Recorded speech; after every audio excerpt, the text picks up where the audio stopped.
So, hello everybody, this is Bhante Joe here, and I'm just here at a village kuti in Gampaha and thought to record a short Dhamma discussion for the internet. So I thought that could start with just a little meditation, so it can lean forward a little bit and arch the spine, and look about 3 feet in front, and close our eyes.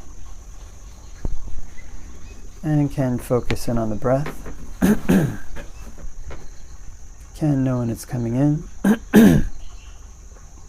and know when it's going out.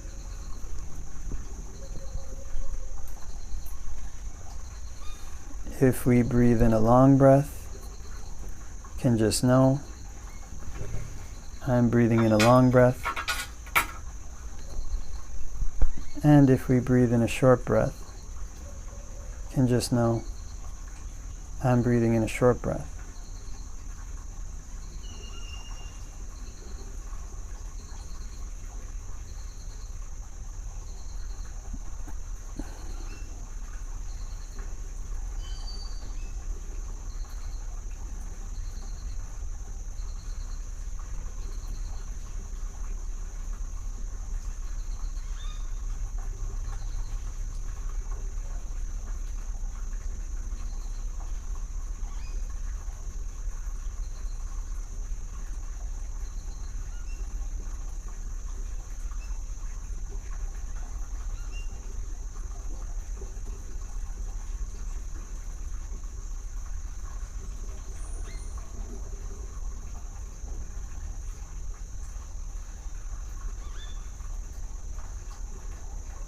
And can do a little bit of contemplation of the body. Think about the hair of the head.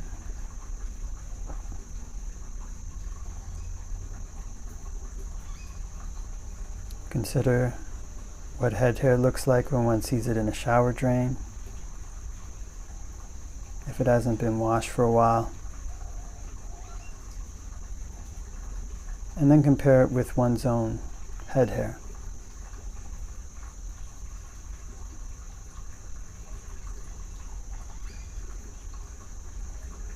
It's something unbeautiful, something unattractive.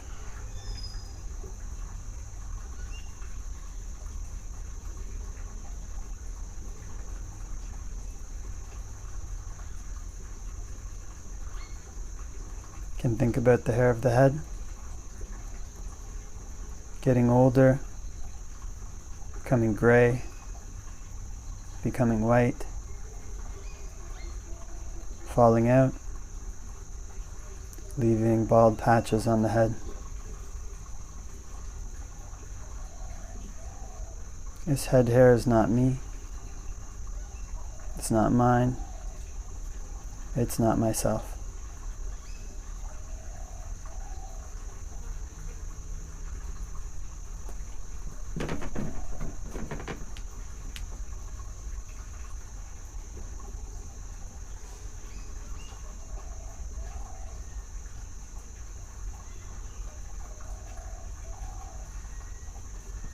And can think about the way that people react to one when one's head hair changes. When people's hair become gray, when it starts to fall out, it becomes less attractive. People treat one differently. They don't treat one as kindly. We can contemplate this head hair as suffering. It can be itchy, it can be smelly.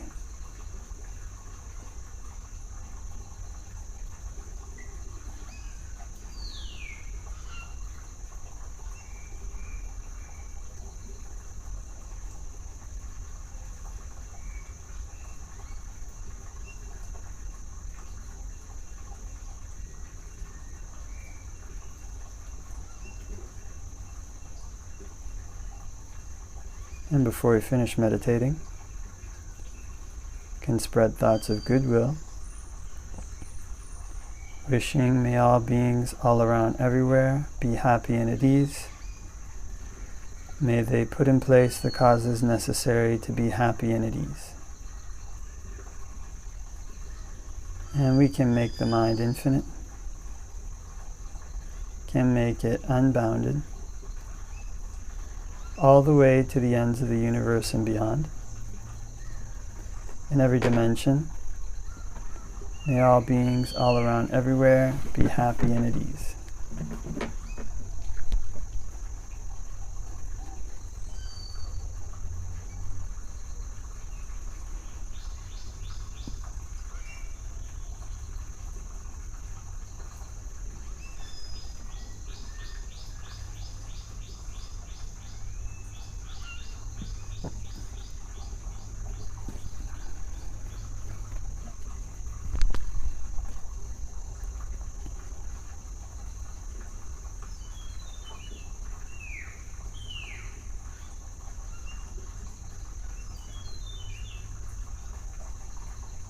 And can open our eyes and do a short Dhamma discussion for the internet.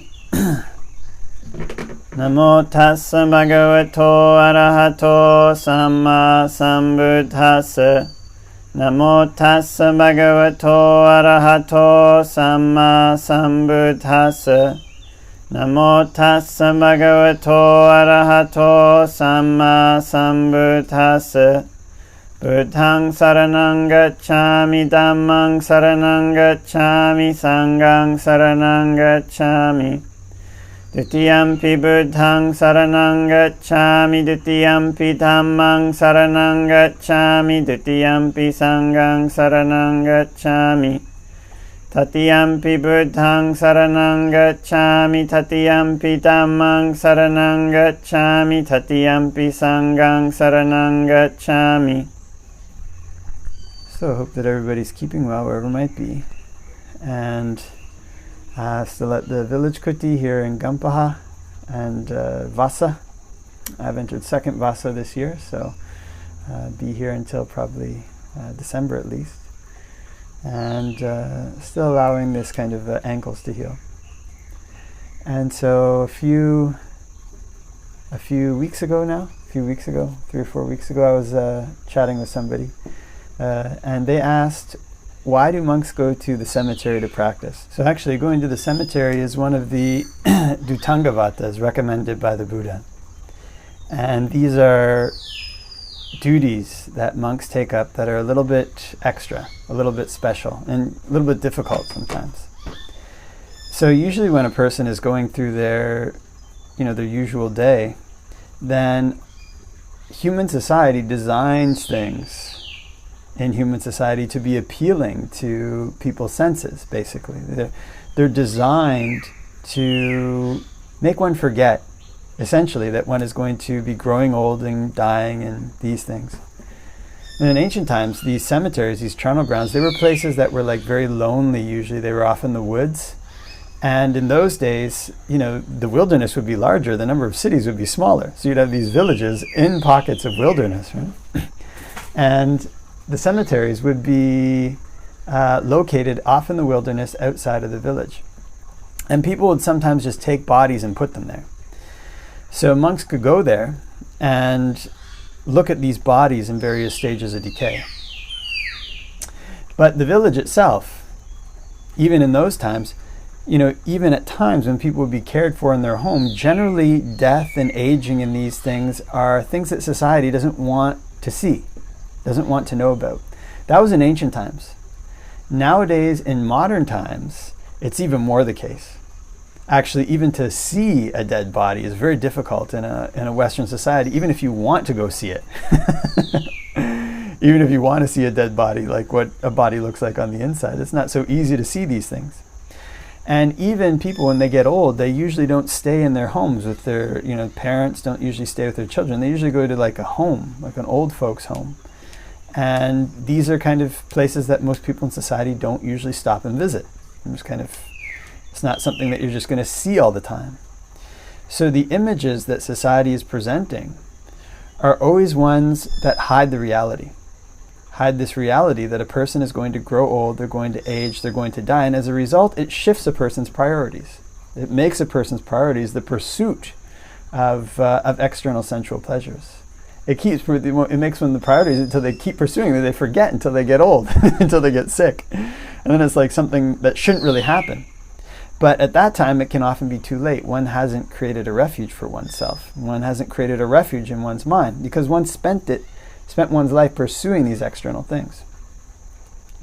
So the Buddha recommends for monks to contemplate their death, contemplate the fact that they're going to die, that they won't live forever. And this is going to be something that, if there was no alternative, would be very depressing. And it's often why in modern society people typically they didn't want to think about death. There's nothing you can do about it. Also, with the decline of religion, it's like, well, when a person dies, they just become space dust, or they become dust, and that's it. And kind of with the death of the brain, there's nothing left. So why think about it? Just kind of one can try to find as many sensual pleasures as one can to distract oneself, or to enjoy life to the fullest, and one gets old, one gets sick, that's it. But the way that the Buddha taught was different. It basically taught that there's a solution to the problem of death. There's a solution to the problem of birth, and one has to look for the solution by practicing. And so when one comes to the Buddha's teachings to try to look for the solution to birth and death, to try to look for a permanent happiness, these things in the world, these kind of billboards and the various things that distract one from this reality, are an obstruction. They're a stumbling block on one's path, because one looks at them and all these kind of lust comes up, all this kind of a desire can come up. And that desire is an obstacle to a person finding peace that's inside.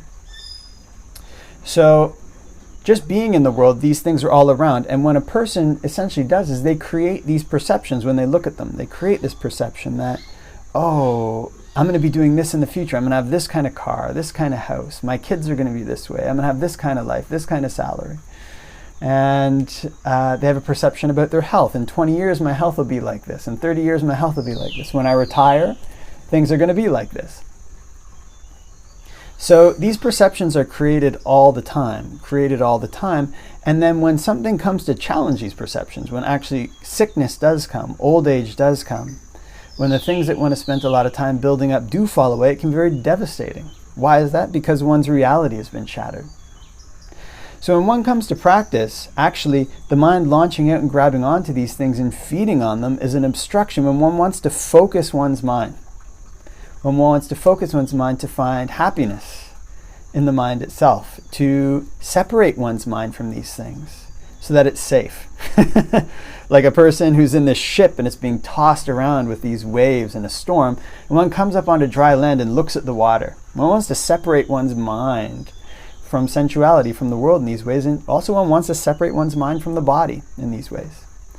So an ideal place, an excellent place to separate one's mind from the delights of life is a cemetery. When one goes to the cemetery, all of the reminders there are different. They're not the reminders, they're not the perceptions that one brings up in usual life. One looks at a billboard, it's very hard to stop. Actually, advertisements are usually placed at eye level. Right? It's kind of, one sees them, and then even later, if one's not looking at them, one's mind is agitated, it's thinking about these things. When one goes to a cemetery, one looks around, and all one sees is tombstones. And sometimes you see the tombstones of these people, they die very young. I was in a cemetery 6 months ago or something like that, and they had, some of the richer people, they have these big tombstones that tell about their life. And so one was of a doctor. He was like 33 or something, looked very young. And it was a really nice tombstone. He died. He couldn't save himself. He was a doctor. These are the reminders that one sees in a cemetery. And what that does instead is it turns one's mind to look. This is what's going to happen to me. I don't know when it's going to happen. What's really important for me to do right now? So we often hear these stories about people who get diagnosed with a terminal illness and then they completely rearrange their life, or rearrange it to do what's really important now that they know that they have not much time left. What tends to fall away is their aspirations in their career, their aspirations in success, their aspirations for wealth and power. Those fall away, and their mind tends to shift and try to focus on other things. Trying to sometimes repair the relationships. If they have a religion, it tends to turn more towards the religion, even if they forgot it in their childhood. It's like, now this is what's important. But actually those things are always what's important. They're always what's important, not just because of the fact that we're going to die and we can we can prepare so that we die a good death and ideally have a good rebirth, they're important because they can turn the mind to ask the more important questions. Look, all these things are going to fall away. Where can I really find a place of safety? And when the mind inclines in this way more, it doesn't get agitated or distracted so much when one turns one's mind towards one's meditation object. One can separate one's mind out. This something is dangerous. This kind of sensual pleasures and the desire and delight in the world is something dangerous, because this delight turns into sadness when these things fall away. And there's kind of no escaping that. If one delights in the world, then sadness comes. This is where the Buddha teaches about the worldly winds. There's pain and pleasure, gain and loss, status and loss of status, these kind of things. So being in a cemetery, these reminders are very different. Sometimes even it smells like smell like when they plant a fresh body, it really stinks. Even if it's in the ground, you can still smell it, and it gets into your clothes. So this as well helps to separate one's mind from one's body. And this kind of, one can contemplate one's body. Look, this is the fate that my body will have. In the future, my body will be like this, and I don't know when it's going to be. And by the way, it's already like this. The body already smells. If it's not washed for 1 or 2 days, 3 or 4 days, it's a putrid smell. One can keep clothes in the closet for a year and they won't smell, but clothes on one's body for unwashed for 5 days or a week are just terrible. Now, this is something that's actually can be hard for people to listen to. They don't like to hear about the body. Most people. Some people do if their character is like that. But all of the dangers, the crux of being born into this world, into the human world, and to seeking sensual pleasures are tied up and bound up with the body. All of the pains that come in the human world are tied up and bound up with the body. So in order to escape them, one has to try to separate one's mind from the body. And this means separating one's mind from going out and delighting in these things. Now, this is what the Buddha says. Usually people don't delight in renunciation. They don't delight in having their mind inclined away from these things. But the fact of the matter is that the solution to the suffering that one experiences in the world is to step away from it, to try to make the mind like a person standing on the shore and looking at the turbulent waters in the ocean. If you're in the ocean, you're getting tossed around, then that's a totally different thing. So cemeteries are ideal places for this. They incline the mind towards contemplating what's really important. They turn it away from the senses, because everywhere one looks, one is reminded of their impermanence. They can help to turn it away from the body, because actually in ancient times these bodies would just be there in stages of decay, and their smell would be obvious, the look of the sight of them would be obvious. It's something very unattractive, unappealing, what's inside of the body. And in this way it turns one's mind to find a safer refuge. Now, not everybody's character is inclined towards these types of contemplations. The Buddha described a sukha patipada and a dukkha patipada. This is more the dukkha patipada. But some people have this kind of character. So if their character is like this, if they go to a cemetery and find it a suitable place to contemplate death, to contemplate the body, then it's a good thing for them to do. The monks do this to turn their perceptions away from the world, because the world is always trying to blind us to this fact, in ancient times and modern times. In ancient times, the cemeteries were places where these things were more obvious, but they're always separated from society. So even in modern times, when one goes to the cemetery, one still find these reminders that looking at these tombstones, this is what I'll be. Smelling the smells of the cemetery. This is what it's like. So where can I find something that's really safe? It's not in the eye, it's not in the ear, it's not in the nose, it's not in the tongue, it's not in one's body, and it's not in one's mind. So where can one look? One wants to look for this place of safety. And so long as one's mind inclines towards it, one can try to tread a path that actually leads there. These are some of the reasons why monks go to the cemetery. So leave that for reflection, and wishing everybody all the blessings of Dhamma practice.